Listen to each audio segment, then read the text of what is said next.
me again. Yeah, video response. I'll start off with Fred, I guess, and then I'm probably going to bounce to something by ContraPoints about philosophy, maybe. And then there's this stupid thing between Big Lundy guy and the Skeptical Heretic. 3 hours. I didn't do all of that yet. On this idea of objective morality. And, I mean, all these subjects are kind of related. I mean, and so, yeah, I don't know where I'm going to, maybe I'll make a, maybe I'll say something specifically about something later. But this video, I'm going to try to do something generic to all 3 of these. Well, anyway, Fred didn't say much in his video except that there's this, somehow there's 2 competing interests, and it's the lesser of evils to say that maybe we'll give people the right to invest their own welfare in their own judgment, that maybe that's what you have to side on that side. But it was kind of a lukewarm, wishy-washy support of this general idea that there should be this right to die.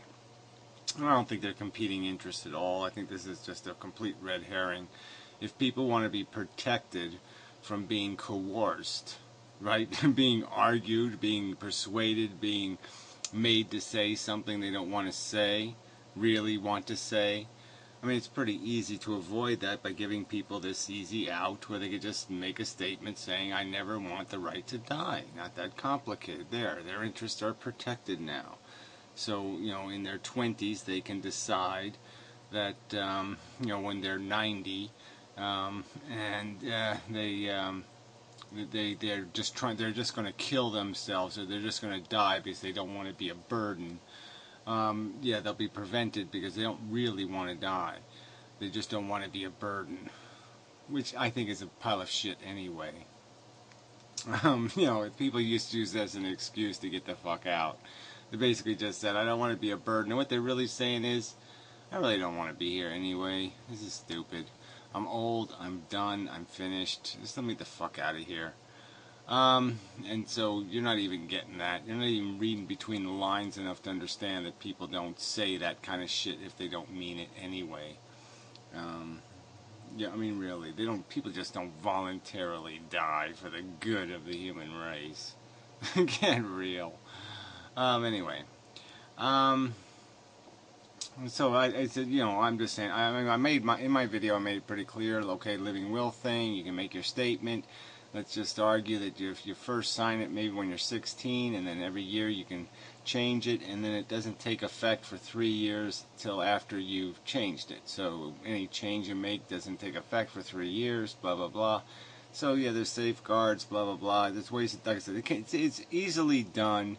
So these 2 interests don't have to be in competition. The poor people who want to suck up all the medical resources and live forever, that's a whole separate issue anyway, isn't it, Fred? I mean, is it really our obligation to let people just suck up the system, just use up as much resources as they want? I don't feel any obligation to do that. I mean, maybe you do, but I certainly don't. Maybe you want society to squander its industry, keeping you alive when you're a useless sack of shit, but I don't see any point in it. Sounds like bullshit to me. And you also ignored, I said right flat in my video, there's this easy equation. I mean, you can count in the tens of thousands of dollars in medical care, all right, and the average person sucks up like 100 grand. So yeah, let's figure out what 100 grand can do in another country. Let's go to the third world with $100,000 and see how many lives we can improve or save. So this is bullshit. To think that we're just all entitled somehow? Oh, fuck that. You're entitled to rationalize, or at least come up with a better rationalization. This is idiotic. Some people should feel like they're a burden. They should feel like a piece of shit. Because we are pieces of shit. Are you just going to pretend it's not true? Oh, it's not true, you're a burden? Yeah, no, it's fucking true. You're a goddamn pain in the ass. You're an old, useless sack of shit. And what's the big goddamn harm in somebody saying that to some old fucking fart? Yeah, you're just a farting old crock of shit, okay? You barely even know who the fuck you are anymore, you goddamn retard. You're done. You're cooked. You're finished. All right? Yeah, I consider, yes, you're a less than satisfactory waste of resources. There's a point where you just don't keep throwing money at something. Something's broken, you don't keep fixing it. You buy a new one. I mean, fuck. Fuck. Anyway, so no, there's no logic in this crap. It's just an evasion. So anyway, to this philosophy question, which is really at the root of all this, and the bigger root is something I got to get to, is this vocabulary thing. Just every fucking word we're using to communicate is broken. None of these words mean anything. I mean, as I've realized over the past year, probability is a non-existent concept. There is no probability. There's inevitability. That's it. That's it. So this, it's all just a lie. Okay, things are going to inevitably be the way they're going to be. It's a deterministic universe. It's going to happen. There's no probability. It's just a concept that we use to disguise the fact that we're ignorant. We don't understand the variables. But even when we say there's a 50-50 chance or a 75% chance of a certain thing happening, we're not even saying that accurately, because in a dice roll or something, we don't roll them in a random manner.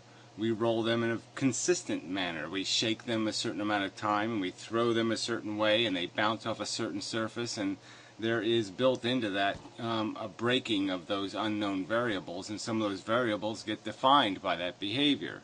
So it's not even where the variables are randomized, because the variables are in some ways narrowed and confined, and so those probability numbers aren't even true. I mean, the truth is there isn't an equal chance of something happening in a coin toss or something else, because you're not going to flip it in a randomized manner. But anyway, random's another bullshit word. I mean, there's just the language is full of them. The word life is bullshit, because people aren't talking about the same thing. Conscious life versus unconscious life. Big, huge, gigantic difference. Why we have one word to describe two fundamentally different things, just because they're both related to a replicating cell, which we don't even acknowledge in any real sense that that's our origins. It's just a replicating molecule. So yeah, but yeah, just all these words. So then we get to this whole objective, our absolute, our ultimate, our universal. Morality is the word to keep using, and it's just, I hate it, because all it is another word for a value equation. So all you're doing is saying, what is the value in the universe? And then these idiots are talking like mind dependent. Mind dependent versus what? Mind independent? There's no such thing as an observation that's mind independent. There's no such thing as a declaration or assessment or an evaluation. We're like test instruments. We're like sensors. We're going to detect something. We're going to define its circumstance. We're going to evaluate it, and we're going to do that through instrumentality of logic and the knowledge base we have. And you can't. There's no such thing as mind-independent reality. It's a silly notion. It's a nonsensical notion. The vessel of the logic has to be called something. It doesn't matter whether you call it mind or intelligence or something, but just to say it's mind independent is to imply that it's judgment independent or rationality independent or logic independent or knowledge independent, and it can't be any of those things. So there always has to be a vessel holding the model that really you're describing. Alright, this is only in a model that you can run the damn thing, that you can actually make comparisons. Alright, so again, I mean, I've always, we keep arguing about these words, but I think the word objective just means it's the white space again. It's the opposite to subjective. Okay, it's the opposite to bias. So the subjective perspective is the biased perspective, is the one polluted by narrow focus or inadequate information. Now, people like the skeptical heretic are going to keep claiming we have tremendous voids in our knowledge base, that somehow we don't know enough. I'm going to argue that no, we do know enough. We know the basic mechanics. We don't need to know how thick the paint is on a car to understand its function. And so all we're missing now is the irrelevant detail. We have the basic dynamic of our existence. We know the dynamic of our psychology. These things are all knowns. And so some conclusions can be drawn on what the functionality is, how this thing works, and how you can maximize performance. And you can define performance. We know what the value equation is. There's two elements. There's this thing called gain, and there's things called pain. You know, there's the thing called a good and a thing called a bad. And those are defined usually by how a sentient being is what it's experiencing. You can have a good experience or a negative experience. Now the things that Sam Harris is talking about in his objective morality is just the obvious ones. Okay, he's not saying he has a definition of all morality, all ethics, all value, that he has a one sentence that you can use in any circumstance, like thou shalt do unto others as others would do unto you, or whatever. Like he has some sentence that you can just plug in any circumstance. You just use that sentence and you'll have the answer to the question, the value question. No, he's saying the obvious things. Did you know 2 rapes are worse than 1 rape? That you know double bad is worse than 1 bad. You know, those obvious ones we know. So let's act on the ones that we know, the ones that are hard, true, proven, beyond reasonable contention. There's no reasonable alternative theory of value that could possibly rationalize or excuse the perpetration of what he's describing as a particular crime. And those we can do. Now, you want to bring up some impossibly convoluted circumstance where you're going to set up some thought experiment of some, we're gonna involve people in all kinds of layers of influence, indirect and direct. How to put this? Where there's no, where the act itself is representational to some other threat. Like if one person perpetrates it, then the other person will learn how to do it, and then he'll do it. And now that person's responsible for that person's conduct. Like how far back in Hitler's genealogy do we go back and kill the first Hitler? Because there's a point where you can go back far enough where I'm going to share an ancestor with Adolf Hitler, and you're going to kill my ancestor as well. I certainly would argue for it, to tell you the truth. But anyway, we don't have the capacity to do any of that, so it doesn't matter. And there's a difference between the social contract kind of stuff versus, real ethics. So I could argue that if I killed O.J. Simpson, I would be violating the social contract because I'm killing a citizen without a right to do it. But by, I would argue, objective morality, he's gotten his just desserts. He's gotten what he deserves because he is basically, he's a menace because he's a fucking people killer. So he's gotten his social contract. That's sort of what he deserves. But by the social contract's own ineptitude, it couldn't even fulfill its obligation to fairness, to do the right thing for his dead wife, who deserved better than the miscarriage of justice she got. And of course the other kid, who got killed for no good reason, just because he was in the wrong place at the wrong time. So neither one of them got justice for their suffering, for what they were, for what was taken from them by this thief. And so I'm only doing what the social contract demands.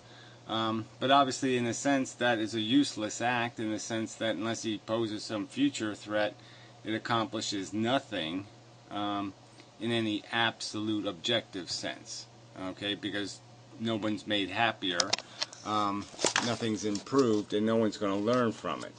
And but that, I guess that's the other part of the question. It's a little bit, that's where it gets convoluted. And this isn't something that Sam Harris is talking about. Convoluted questions like this. Because you could argue that if O.J. Simpson was taken out, it might send a message to other celebrity murderers that maybe they're not going to get away with this. That maybe, maybe there's going to be a price they will have to pay ultimately. That they won't be able to ride their celebrity to any kind of act of debauchery imaginable. So anyway, I'm going way far afield. But I knew this video was going to be sloppy. So sorry about that. Yeah, so the word objective just has to do with taking as wide a view as possible with as much information as possible. So there's a concession to the fact that information is a good. But again, how much resolution do we need? I don't need 500 zillion megapixels of resolution to see that it's a house, a car, a cat, a driveway. I don't need it. I don't, like this screen only has, whatever, 1200 by 900 pixels of resolution. Alright? But it doesn't need more than that. I don't need more than that to do what I need to do, to be able to read the text, to be able to functionally deal with this interface. More information, more pixels aren't really going to do me any, there's not going to be any useful gain to any pixels I add. You know, there'll be just nothing. They'll be wasted pixels. They'll do no value good. So more information isn't going to make anything clearer. It's not going to change the truth that we already know. So it's just a bogus argument to say that objective morality or value is somehow going to hang on the fact that we don't know everything. We know enough. And that's all you need to know is enough. And we know what we are. And we know, again, that there's these two elements. There's a negative one, and then there's this weird positive one that's actually made out of the removal of a deprivation or a negative state of being.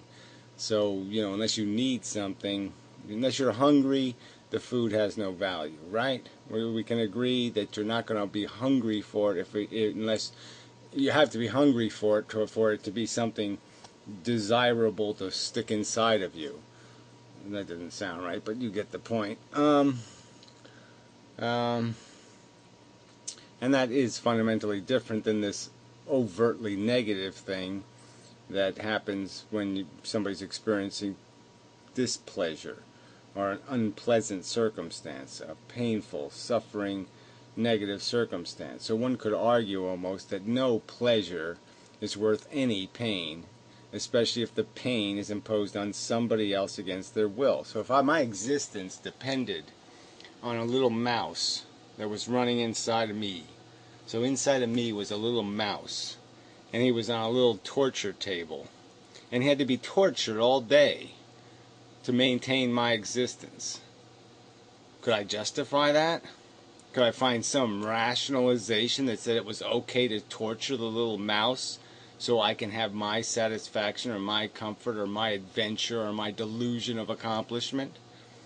I would argue that there would be no justification for that, that there'd be no value equation that I could write up that would possibly find some way to undo the negative created, that there'd be anything on the other side of the scale to say that justifies it. Okay, the attainment of a notion of accomplishment. I mean, no proven accomplishment, no absolute accomplishment. I mean, unless I was saving other mice that were strapped in other tables somewhere. So, I mean, that's the simplicity of Sam Harris's argument, is that if I'm saving two mice that are on torture tables, well, then you could justify the one mouse inside of me that's on a torture chamber, right? Because the two saved are better, are overtly, logically worth more than the one. So you've sacrificed the one to eliminate the double negative. So you go from -2 to -1, and that's a positive. And it's undeniable positive. And that's the simple statement here, is that there's this fundamental base logic. This can be reduced to part of the equation. And yes, it doesn't answer every moral dilemma or every question, because some of these questions, again, have to do with a social contract where we have respect for each other's autonomy and all that stuff. But in absolute terms, the truth, and there's a fact of the matter. And if you're existing where you're torturing a whole bunch of mice, and I take you out, maybe it's a violation of the social contract, but it would be in absolute objective terms a positive act, undeniably a positive act. I would be acting morally consistent with the reality, but I would have been violating a social contract. So these are different things, and they have to be separated. But yeah, in terms of the value equation, it's always got to come down to suffering having the weight, and so you're always going to be measuring what causes more harm. And that's the easiest answer. The easiest way to answer these value equations is which solution creates the less harm, which one reduces harm the most. And that is likely to be the correct answer, because anything that's not harm reducing, that is somehow considered as a positive, and yet it doesn't have something to do with harm reduction, is likely to be frivolous. Just complete bullshit. Just the idea inside of a head that doesn't even need to exist. I mean, all our needs, all the things that we define as well-being or thriving is all subjective crap. It can be changed and nuanced by just turning the dial any way we want. We can make us afraid of anything, and we can make ourselves love anything, and so all of this crap, to say that any of that has real substantive meaning in an objective sense, is bullshit. So if the simple solution is to make us people who do thrive, being injected with a chemical that makes them happy, well, that would be the rationally sensible approach.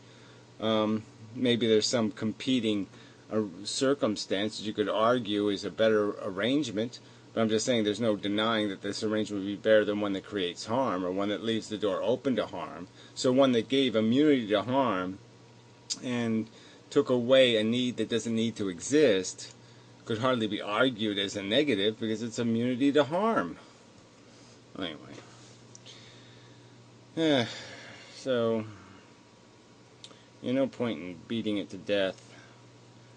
But yeah, there's no gain if it's for pain. Harm other to feel good. What the hell did I write? Harm other to feel good. Oh, okay. So you can't harm another for your feeling good bullshit. Okay, you just can't do that. There's never going to be an equation that makes that rational, because you don't need to exist. And if you need to maintain yourself on feeding on something else's harm, well, then you're already too expensive. You're just too damn expensive. Unless you're going to, again, like I said, in your life somehow relieve harm in others. Unless you're going to rescue things in harm's way, you can't justify harming something to maintain your existence, because there's nothing you will produce that will be valuable enough to justify their misery. And that's just the truth. Alright, I guess that's enough for this video. Yeah, so justice, fairness came up. These are kind of weird concepts. Weird in the sense that, that they're woven into social contract kind of notions. Because there really isn't justice and fairness. What there is efficiency, and that's the obligation. Our obligation is to efficiency. The fair thing to do is usually the efficient thing to do. The just thing to do is usually the efficient thing to do. That, I would argue, is basically the truth. But the idea, the necessity of any of that stuff is not relevant. There was some point I should do the one-time code. Yeah, because it's just little things that bug you, and I haven't gotten through the videos at all, and so this is kind of a bogus. To even start with this, because I haven't watched the whole thing yet. Well, listened. It's basically just an audio file. between the skeptical heretic and shithead, dopey, Frankie fat. Whatever the fuck he is, fucking tard. Fucking tard, I like that. Fucking tard. It's fucking tard. The big fucking tard. Alright, anyway, so let me post this to pop this time code in here and see what happens. Time code waiting on the video. We are constantly helping each other to get food, to get to form shelter, and all of this, I feel, is just morality found in nature. It's not the same sort of intricate morality you find with more complex philosophical human beings, but it's still the same morality that we are talking about when we talk about the word morality. So when we that's not it. within a consequentialist framework, the suffering of that. How could it not be it? Bastard. Let me go back further and see what happens. We'll go back to 1600. Because that was sort of the subject, but it wasn't quite. Morality in terms of other natural sentient beings. Like I see morality just about everywhere. I see morality in dogs and being able to form a pack and understand the hierarchy of the pack, and understanding when some other dogs perhaps are not conducive to the well-being of that pack because he's calling that morality. So their instincts he's calling morality, which is really stupid. They don't share their kills because they challenge the authority of the pack leader and end up ultimately failing. The dogs recognize some sort of social hierarchy there, and they understand morality. Oh, what, they understand the morality? Isn't this is the kind of fucking pseudoscience bullshit. This has nothing to do with evolution and anything real in the natural world at all. These animals are being duped by chemistry and biology into this sadistic role playing. They're not making any conscious decision. I'll be a pawn for the good of the pack. Oh, come on. Of that situation of their own personal well-being being dependent on what these other pack members do. You see the same thing in something as so simple as ants. Ants get together and they as a group form their own colony in which. Amazing. This is how he's describing this and this guy's going to classify people as naturalists and this, and he doesn't even understand how any of this stuff works, jackass. Ants don't get together and have vote on having a democracy. Let's form a gang. Let's create a colony. No, they are born into a slave role. Okay, if you're born in like a beehive colony or something, yeah, and you're a drone, well, guess what? That's your lot in life, okay? You'll spend the first 2 weeks of your life taking care of feeding the young, and then you'll go out and do all the flying and go get the food, and then the last 2 weeks of your life, you'll just be fodder for the go sting something and die, fucker, because we got no use for you anymore. And that's the 40 days of your life. It's just going to be that. That's what you get. Because you're just a slave to the Queen's DNA. You have no life. You are not an individual. You are merely a piece of epigenetic code that goes out into the world and protects the reproduction of those other animals. You're just a piece of their reproducing hardware. You're not an individual. You're a thing to be used up.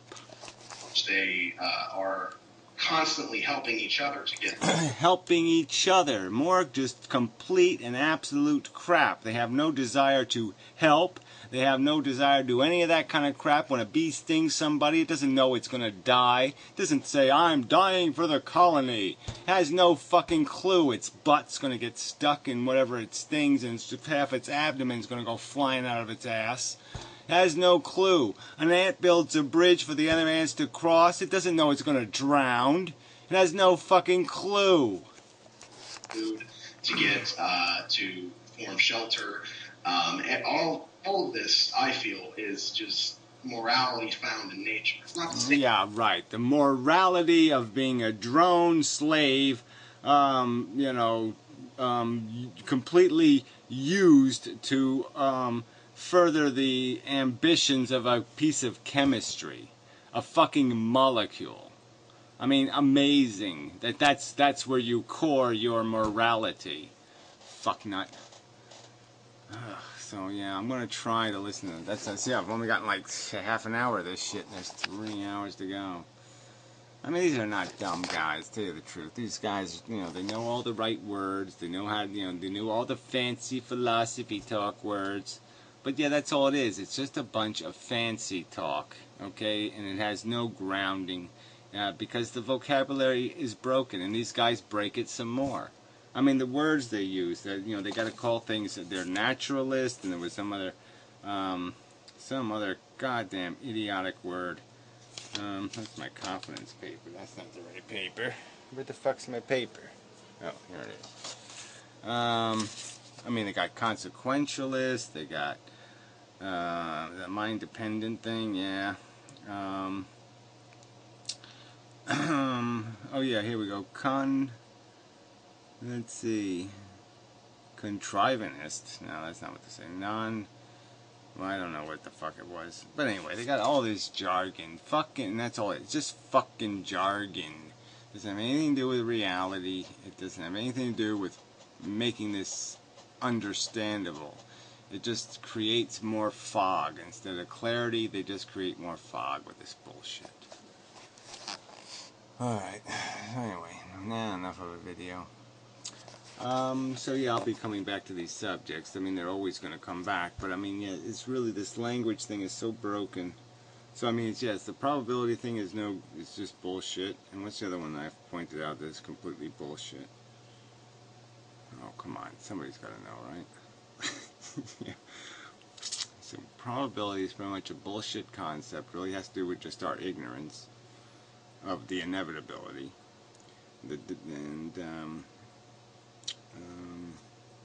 Yeah, the other one. Damn, I can't think of it. Alright, well, I'll have to think of it and then I'll do a video about it. But there's a whole bunch of this stuff that people think exists and it just doesn't exist. It's just a notion. It's a wrong approximation of the circumstance. Again, it's the white space that matters. People use the word freedom. It's not about freedom. It's about lack of restraint. Okay? That's all there is. There is an absence of a restraint. There is not freedom. Anyway, till next time.